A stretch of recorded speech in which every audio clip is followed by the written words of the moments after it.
better than ever.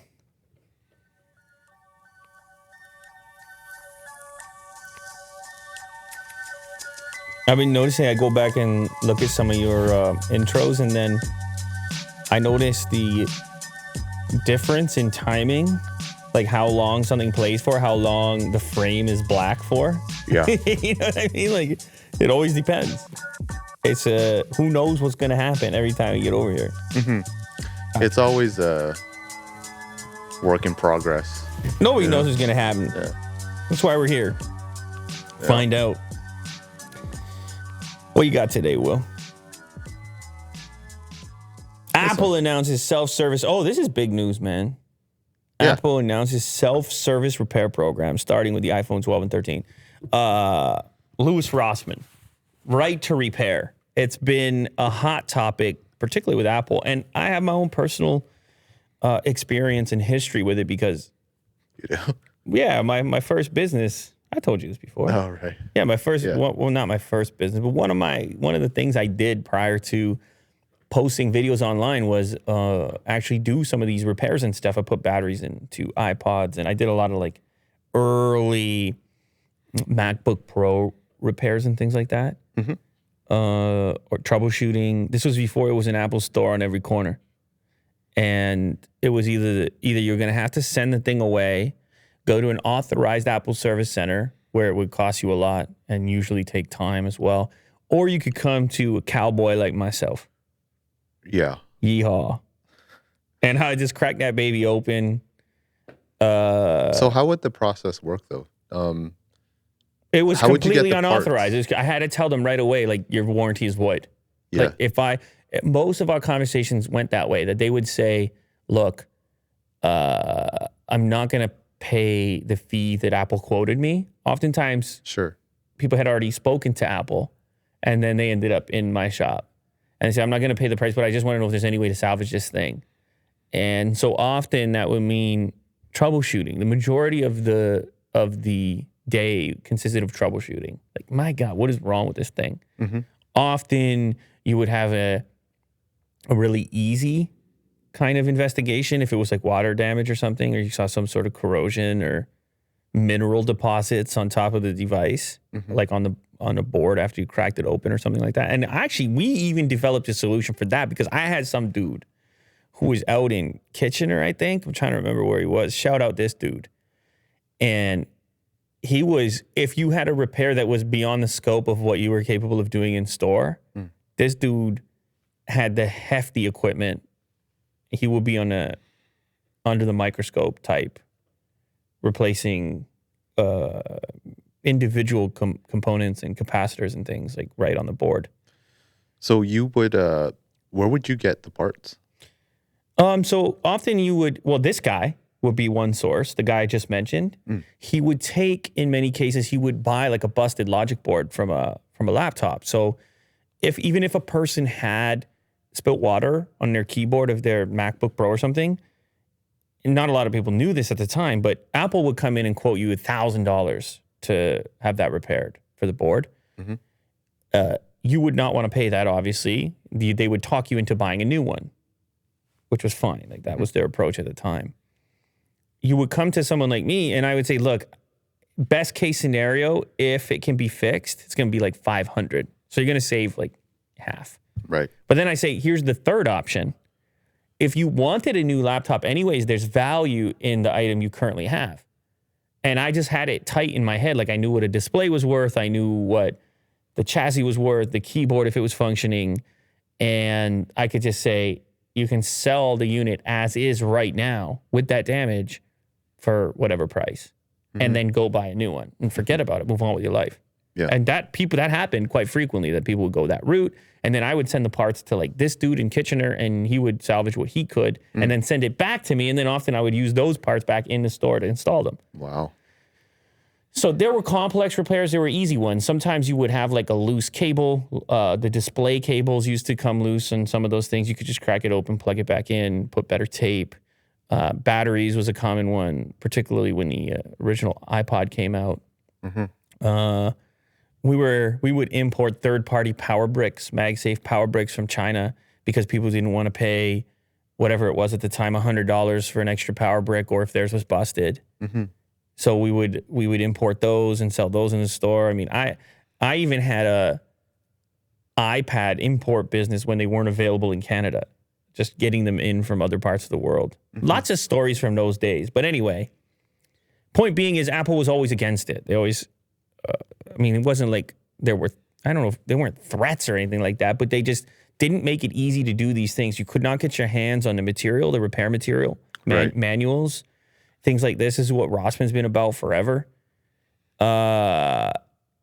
And warranties would be voided just by simply like removing the bottom panel, or I don't remember what it used to be at the time, but they would have little trap doors in there that like remove this particular sticker and game over type of thing, or push your screwdriver through this sticker to get to this one screw and you're done. And so it just was discouraging people from goofing around. Now, look, a lot of people want to goof around or want to have third-party repairs to make it, to give them more options and things like this. Others might jump inside their own device and screw it up. But regardless, it's been a controversial topic of conversation. Apple had their position for a long time, and people disagreed with it. And people, including Louis Rossmann, and I think Linus got involved in conversation, I don't know who else, had been making the case that this should be up to the customer after they bought the thing. They should be able to do what they want with it and have it repaired where they want to have it repaired. Sure.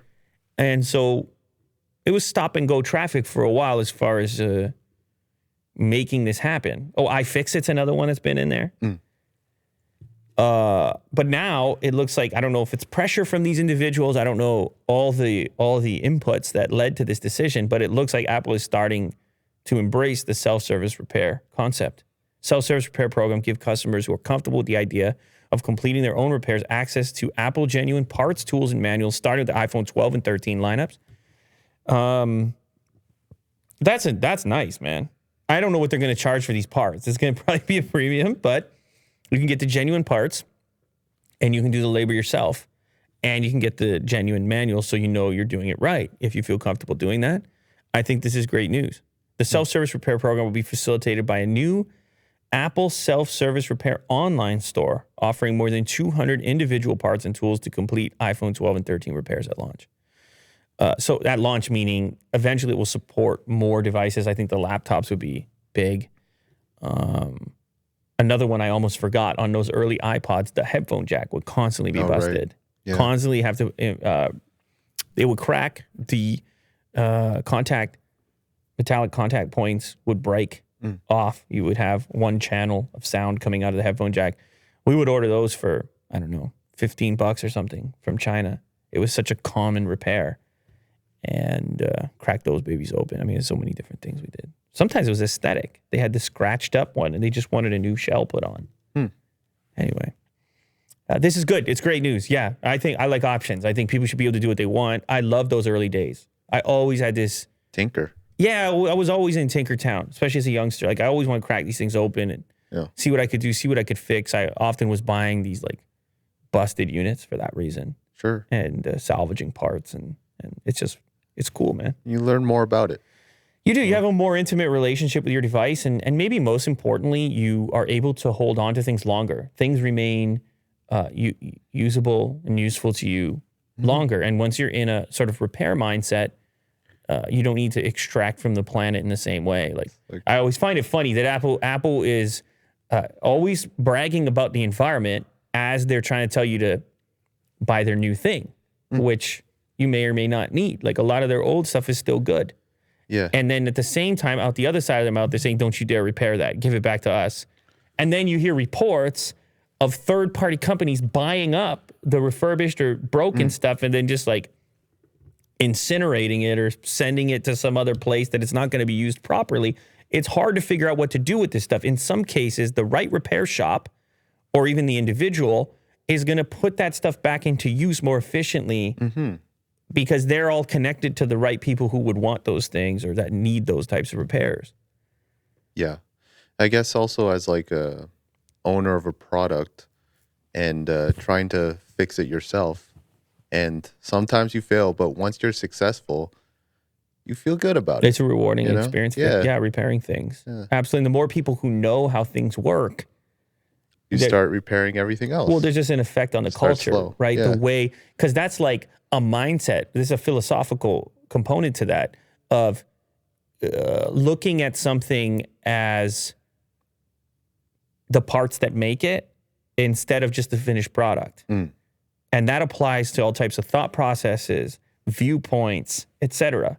That if you're a person who wants to see the inside of something and learn how it works, that's a great approach to many different aspects of life. Let me find out the ingredients that make the thing possible and have a better understanding of the whole earth, all available information because of my own curiosity about how things happen and not just what they do for me in their finished form. Yeah. I mean, I've been watching recently disassembling pocket watch videos. And man, they're pretty in-depth. Pretty like these little tiny microscopic parts. I know. You think that repairing an iPhone is hard. It's like, no. Watchmaker stuff, man.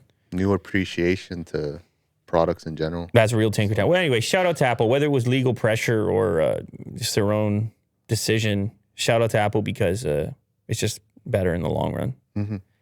YouTube co-founder predicts decline of the platform following removal of dislikes. A universally disliked change, says co-founder Joed Karim. Remember him? Yeah, he was the zoo guy. Yeah.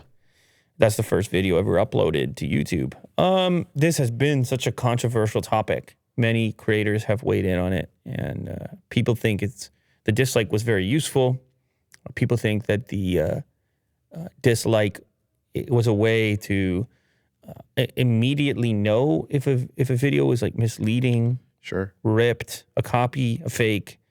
This was the specific scenario that I saw being talked about, where you could immediately see that discrepancy on the dislike to like ratio, and then know, oh, this is. I should have a different reaction to this because I'm like, now that I know that there's something wrong with it, let's say. I don't think YouTube cares. Like, definitely not the algorithm. But what I mean to say by that is, this strikes me as one of those things that people are going to, I don't know, I could be wrong, but it strikes me as one of those things that people are going to yell about, be very angry about in the short term. Almost like the old days when something would change on social media, except people have more stamina for being displeased back then. But the way the cycle is now, something happens, people are angry for 5 minutes, and then you forget that it ever used to be any different than it is right now. And I don't know what I mean to say by that. Like, my position is, I think I'd rather have it there, the dislike bar. Like, all things considered, if you were to ask me right now, like, as a user, would you rather have it there? Yeah, sure. But YouTube has increasingly done things that are different from the way they have in the past, including embracing new formats like shorts, things like that, where increasingly YouTube seems to be aware of its competition for time spent. And I think that they weigh all these things as they make these decisions. You don't have the dislike in places like Facebook, right?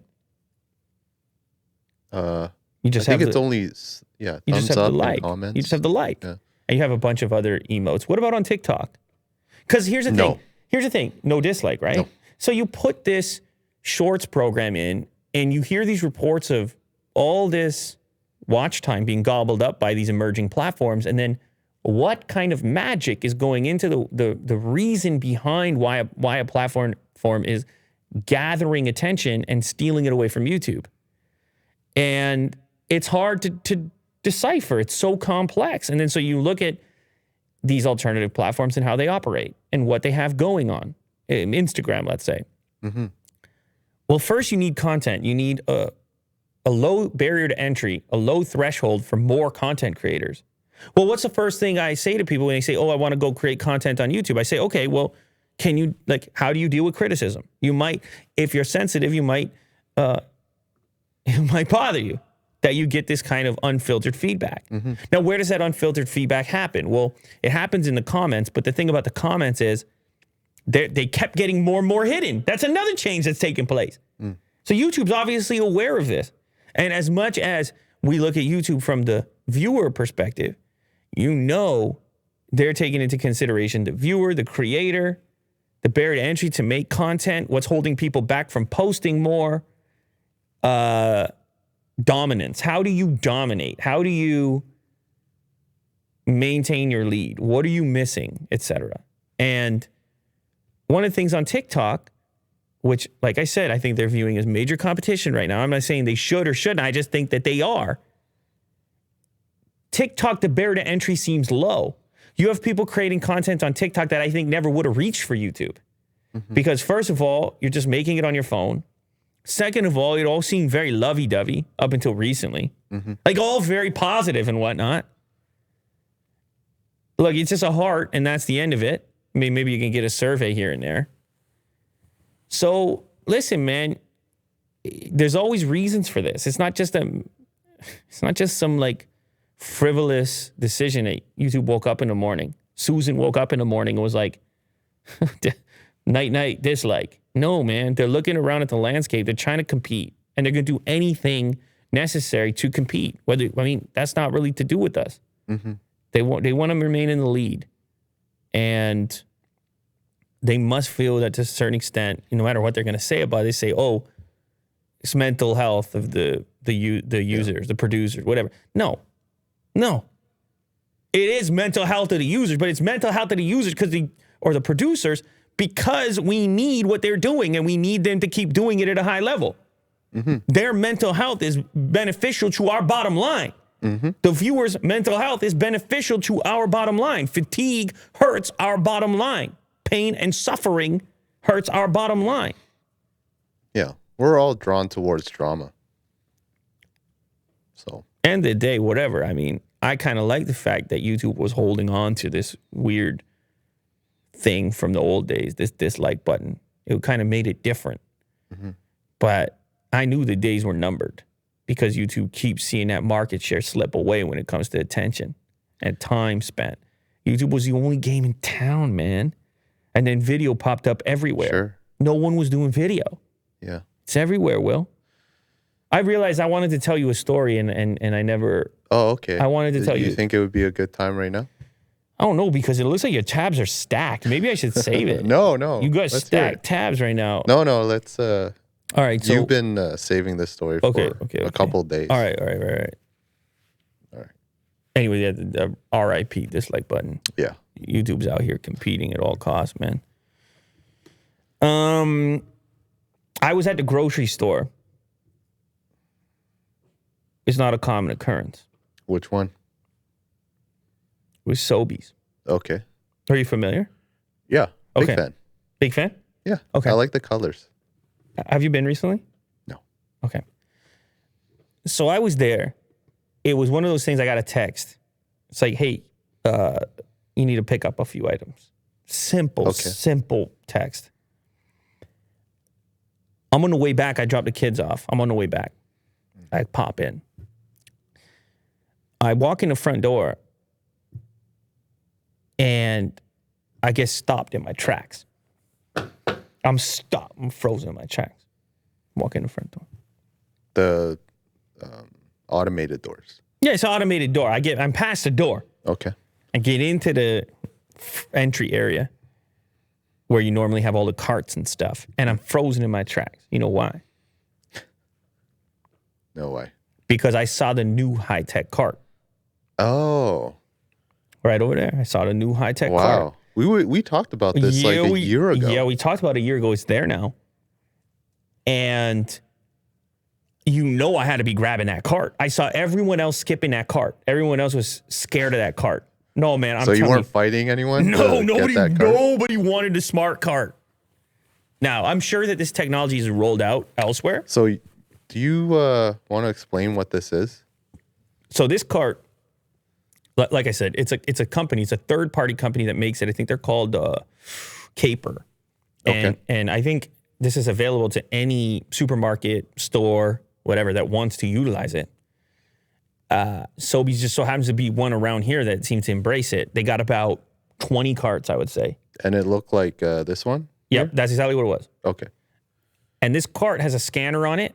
It has a tap portion for your card to pay, and it has a touch screen, which has deals and stuff on it. And it also has was it a UV light? It has a light, and it has a camera, multiple cameras. It can see the inside of the card at all times. Oh, okay. And has a scale because it has to be able to tell what you're putting in. Right. Like how much of something, especially if it's produce. Now, you can scan a barcode, or you can manually pick something if it's produce doesn't have a barcode on the touchscreen. And then the beauty of this is you just walk out, right? You pay, you tap, and you walk out, and that's it. You don't go through a cash register. You don't go to a self-checkout. It all happens on the cart. It's kind of like a slightly lower tech version of the stuff that Amazon was trying to do. Okay. And how many were these? But there's about 20 of them. 20. Yeah, maybe. Compared to, say, 100 of the regular carts beside them. Okay. Now, there's a few issues here with it, but the experience overall did feel like the future to me. So you had a positive experience. Well, what I liked about it,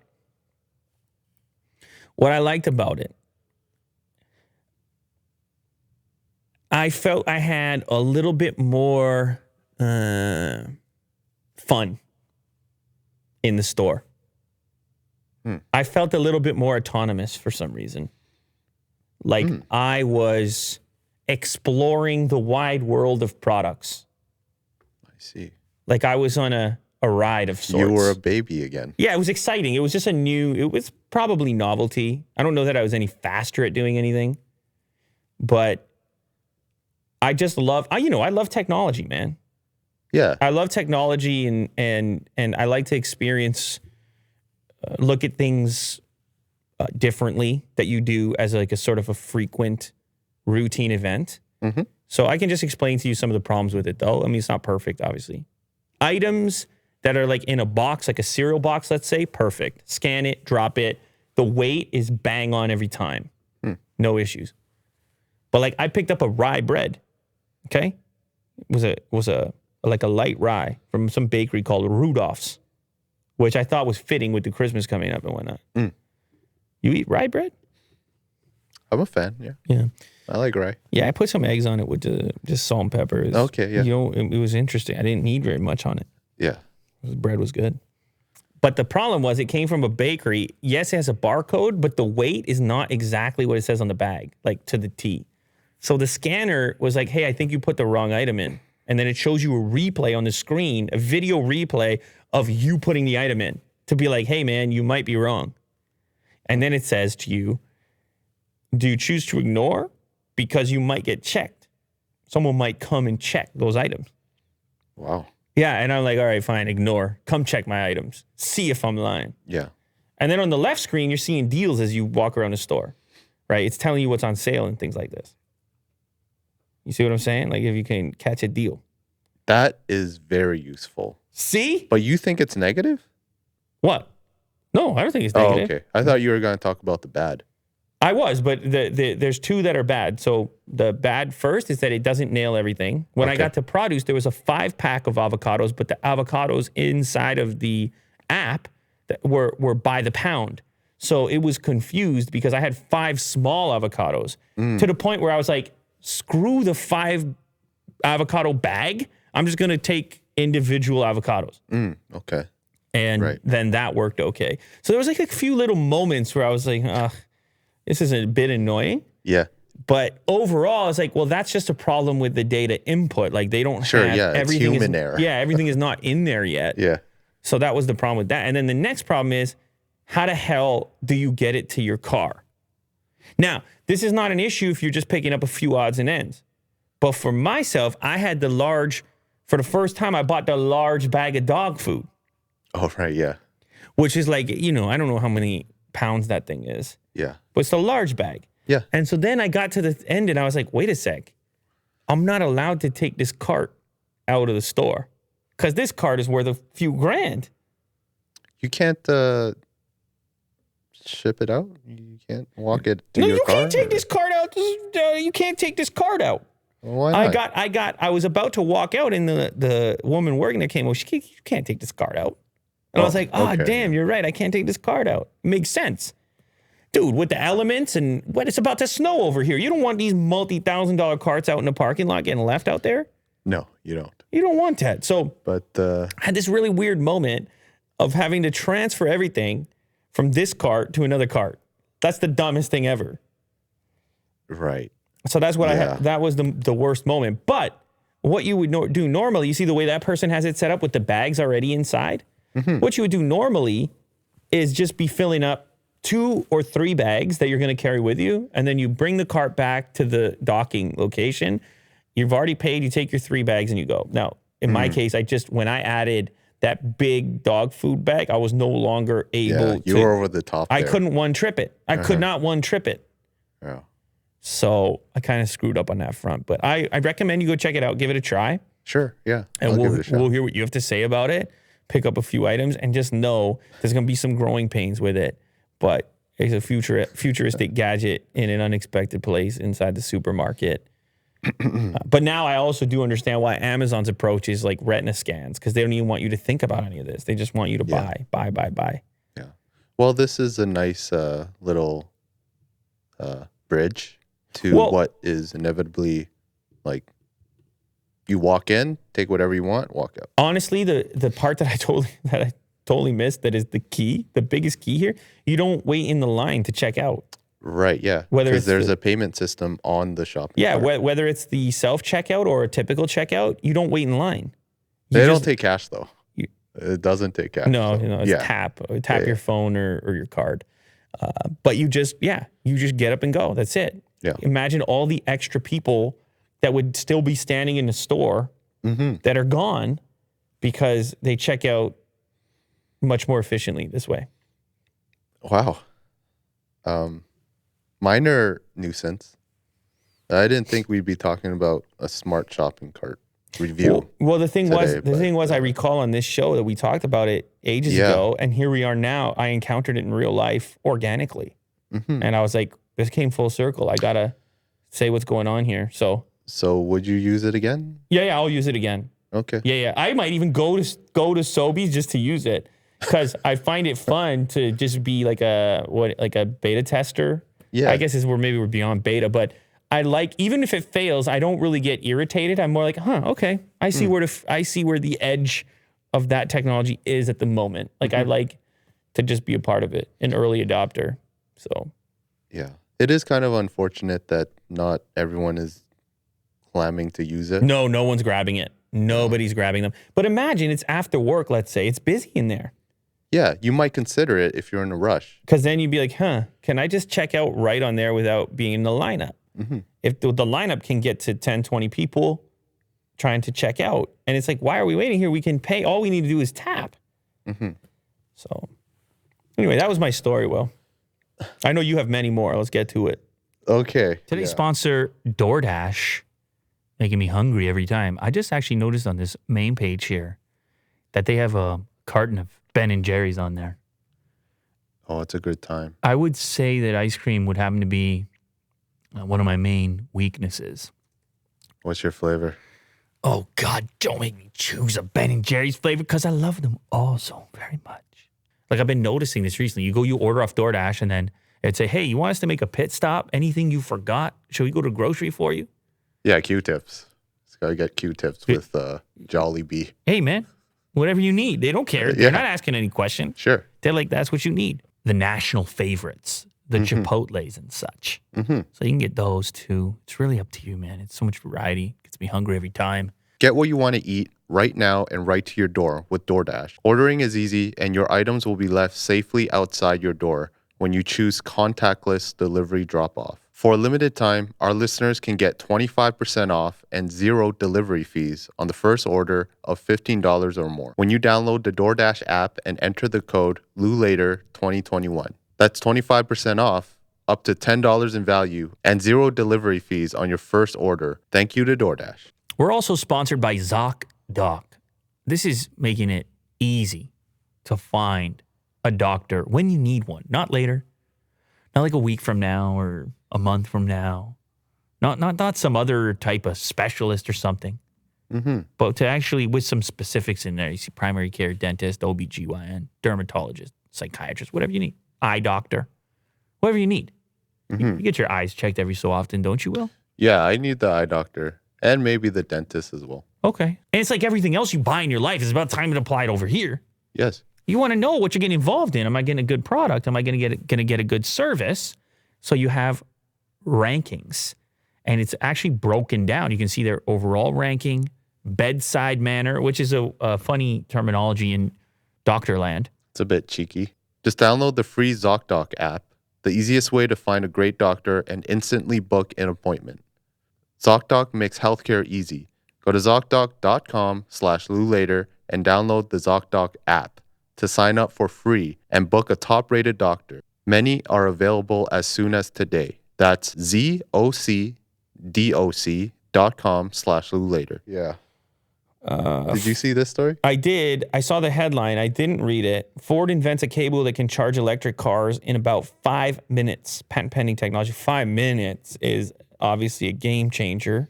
I presume you've done tremendous amount of research on this topic and you can break it down for us. Well, How no, have they I done can't. this? So this is just a concept. The cable Obviously, features a it's not. unique liquid cooling system that can phase the liquid into vapor, which improves the ability to dissipate heat. Whoa! Yeah. So it's not like transferring the electricity faster. It's just how do you cool that system so it doesn't overheat.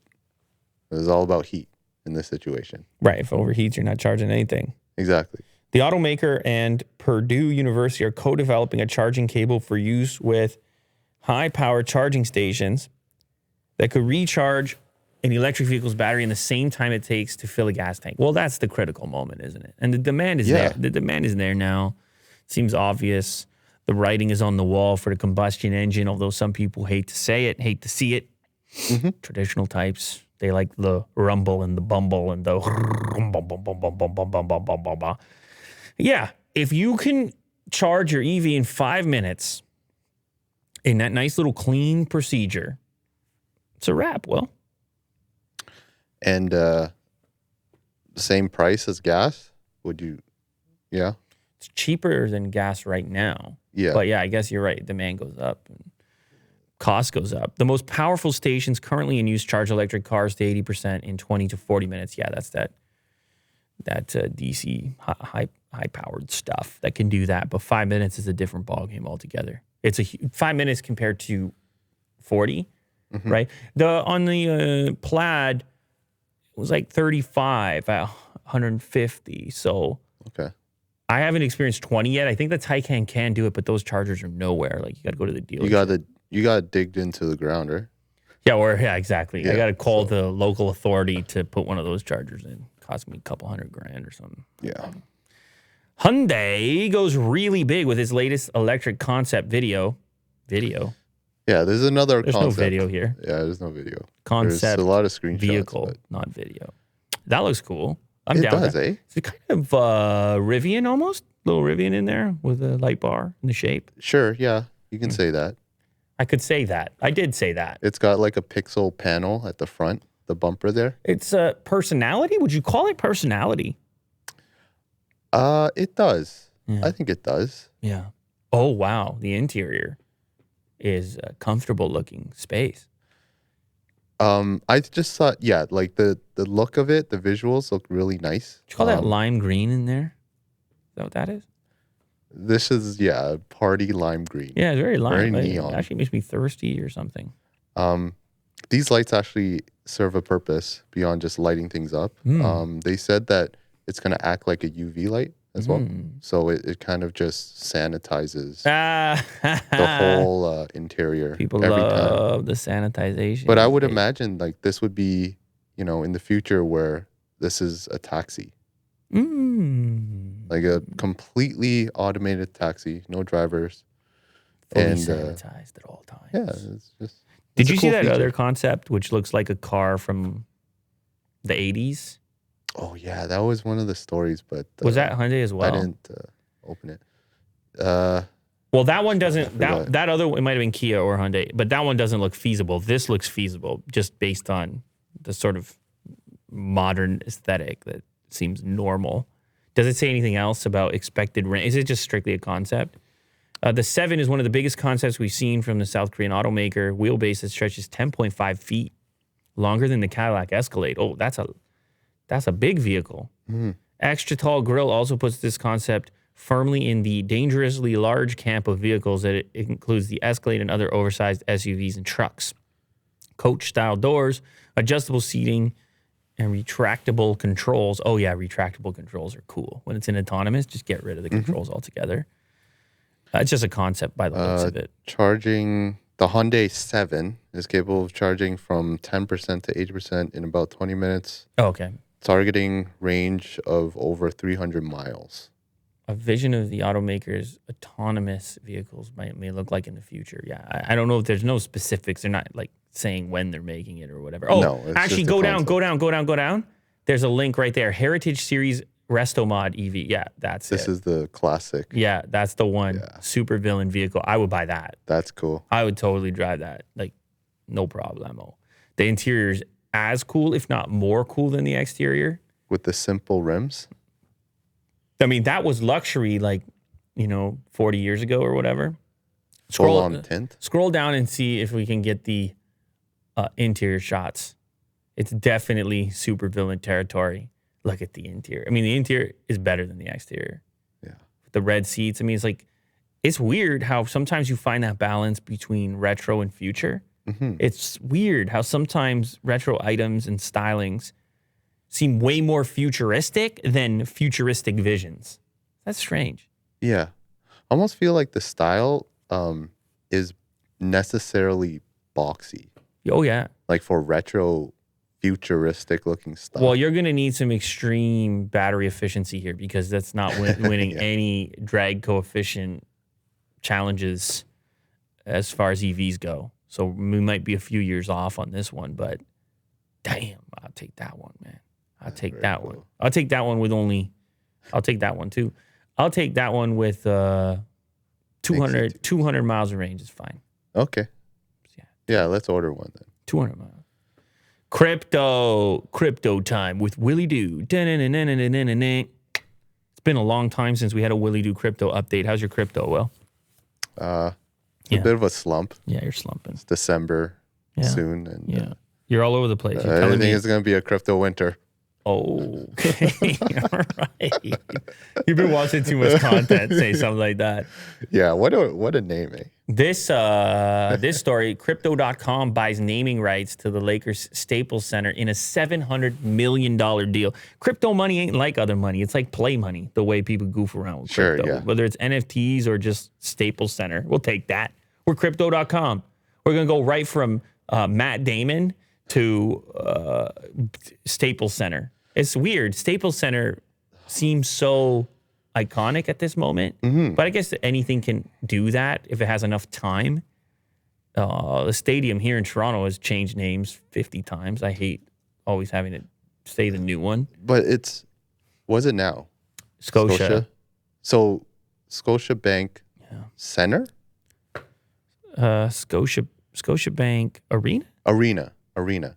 So it has like a context to it, right? Right. Just like the Staples Center. But they actually want to call it crypto.com. Not Arena? No. It's just straight Crypto.com building? Just crypto.com. The Staples Center will be renamed for Crypto.com next. No, it's going to have to be the Crypto.com Center or something. I don't believe that. You got to have a name, man. The deal links Crypto.com with one of the NBA's top brands, offering crucial brand awareness as the cryptocurrency platform positions itself to capture market share in the growing digital currency space. The name change will take effect Christmas Day as the Lakers host Brooklyn Nets in the National Basketball Association's annual Christmas Day game. Oh, they even target the Christmas Day game. Iconic. They got money, man. Damn. Yeah. Why don't they sponsor this show? Didn't they reach out? Can't you reach back to them? Yeah, reach back to them. Be like, hey, man. I heard you got that Staples Center money. Yeah, this podcast, this is not called Lou Later. This is called the Crypto.com. not the crypto.com show. It's just called thecrypto.com. That's the name of this. I don't know if you knew that, Will. Yeah. Can you hit us up again, Mr. Crypto? Yeah, crypto.com. Come on, man. It's not enough the Staples Center. You need to get out there. We're cheap compared to that. Sure. Good Lord. That makes, hang on, just go back 1 second. This is one of the richest naming rights agreements in sports. In September, the Clippers agreed to a $500 million deal with management tech company Intuit. And Chase Bank in 2016 struck a 20-year deal for $300 million for the Golden State Warriors. Yeah, man. $700 million. Crypto.com. Going for it, man. What do you think they're going to name it? No, Crypto Center? No, it's crypto.com. No, it's going to be the crypto.com center. Oh, that sounds so weird. That's what it's going to be. Or crypto.com arena, one or the other. Yeah. Or stadium. It could be crypto.com stadium. And it has to be .com. They have to add that in there. I think so, because crypto, if someone goes and Googles crypto, they're getting all kinds of stuff. That's true. They want the .com. I think they got on the jersey. Yeah, they did. The Portland Trail Blazers got a crypto patch on the jersey.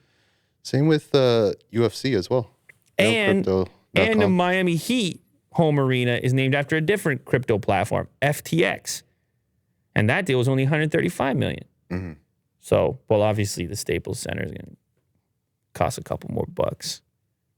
Kareem's not happy. Look at his face. He's looking right up at the article. Yeah.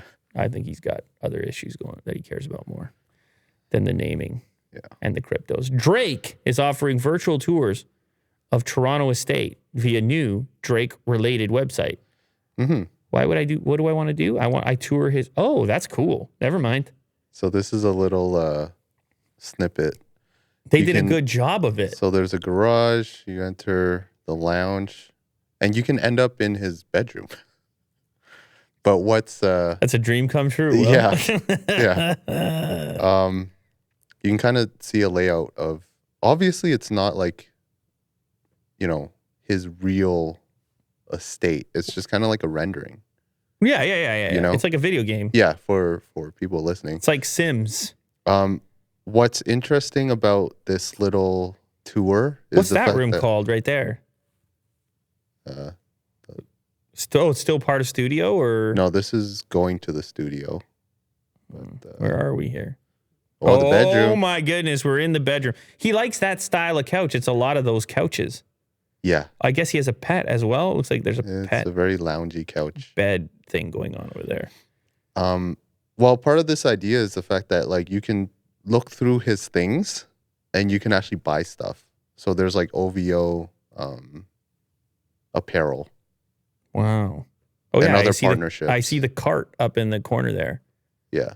That's innovative. I don't mind this. This is kind of cool. It's different. I mean, I've never seen it before. I guess you can't really play the game. It'd be cool if you could play the game as well. Yeah. Like his albums here. Are there any can you play music? Can I tap the keyboard or something? I'm asking too much right now. No. But there's like obviously sponsorship deals in here. Yeah. Like you can just be in Drake's house and then having the illusion of just like in there, and then you could buy their stuff. It's funny, the microphone placement. I guess the room is so well treated that he can just record right there. Mm-hmm. That's pretty cool. I like the mic stand too. I think it has wheels on it. I like the couch too. Like, what is that? 1, 2, 3, 4, 5. It's an octagon. It's partial octagon. Some little items over on the side there. Can we do more rooms? I don't mind this. This is cool. You like this? Yeah. Okay. Can you? Is that it? I only got 3 rooms. I can't go to the basketball court. Well, no. Will, get out of here. I only got 3 rooms. Take me to the garage then. Okay, hold on. Let's. You got more explore rooms, here. dude. Oh, the court isn't lit up yet. They're working on it. Yeah, this app is really buggy. It's Well, really slow. Is this official at all? Does this have to do with Drake? Someone else do this. So right now you can just visit the 3 rooms and the front foyer. No, why can't I go to the garage? They didn't build it yet. Oh man. Like it's crossed out. I can't highlight it. So I can do studio, But soon. bedroom, and lounge and front. Yeah. All right, they're working on it. Yeah. What do we got in front? There's a G-Wagon. There's a Rolls Royce. Is that another G-Wagon? Yeah, it looks like it. All right. Well, I mean, that Could have been a little. Is that the act? I guess that's the selection. Okay. You can't buy those cars apparently. You can't click on it. Well, you can definitely buy them, but Yeah, not through this directly thing. from here. Cool. Cool. Beef has been. Oh, speaking of Drake, double Drake stories. Apparently, the Kanye West Drake beef is officially squashed. They're all chilling together in Toronto at that house that you recently virtually toured. Are the eyebrows still not there? Man, looks so weird. Okay, Yeah, the eyebrows are still not missing there. a couple.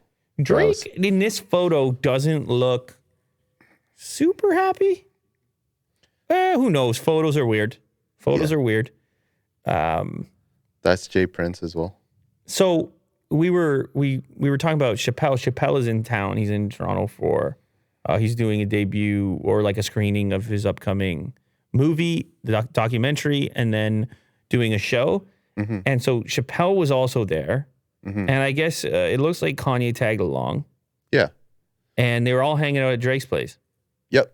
Were they in the were they in see the them in the lounge dark. or the studio or now that you know his house so well from the virtual tour? I'm thinking it's the lounge. Okay. All right. Yeah. So you see them kind of just buddies. Monday night. And there was a whole lot of beef before then, but yeah, now they're friends. Let me just go back up to the top real quick. Let me just see something here. Kanye West and Drake officially buried the hatchet. They're hanging out together in Drake's hometown. This pic was on Kanye's social media. And then Drake himself posted a series of videos seemingly squashing the beef as well. I mean, you knew it was going to be squashed because if you heard Kanye in the latest interview, he was like kind of indicating that it would have to be squashed. There's respect there. He was saying all kinds of complimentary things about Drake and saying, it's yeah. I think it's better to squash things anyway. Scroll down a little bit more. They're This is definitely all not very going to kill each intriguing. other. Yeah. So Kanye made a video on his Instagram, just kind of inviting Drake to his event. I think December 7th. Like, come over. Let's kick it. Oh, And he's reading off his phone. I guess he likes to do that. because he wants to hit all the key points. Yeah. Like teleprompter style. All right, whatever. Beef is squashed. Toronto visit. I mean, yeah. What can you really say? Mm-hmm. Pleasant times for those guys. Yeah. All right, last one.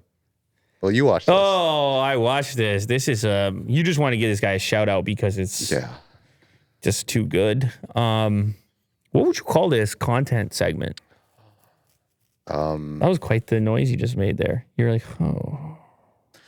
It's a lot to take in. And it's hard to really describe what It's like it a is. mashup. It's a type of mashup. Is it a YTP? It's not YTP because YTP has its own set of rules. I would say it's action. There's an action element to it. It's like a video collage. There's elements. I mean, it's really hard to put it into any category, but the name of it is When Conor McGregor Went Ultra Instinct, and the channel is Vidgeo, Vidgeo, and it's just really a magical experience, this video. Will's going to show you a little bit of it. It's madness. It's the whole internet in one video. It's just amazing editing. It's tremendous editing. I mean, Like, so much work involved. A lot of memes. it's fantastic. I mean, you don't want to show people the whole thing because you definitely want them to go watch it themselves. It's just one of those things where, like, you watch a lot of predictable content on YouTube, you know? I was riveted from, like, the beginning to end. It's a 3-minute video, super short. I'd say if you have an interest in MMA content, like MMA memes, then you love it because you have the pre-existing awareness. But also, I agree with you from the standpoint of just content and like a totally different, like this moment.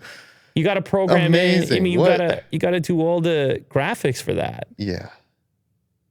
That's a good moment too. All right, don't show them the whole video. No, They're no. not gonna go watch it. Will Tom Cruise is in there.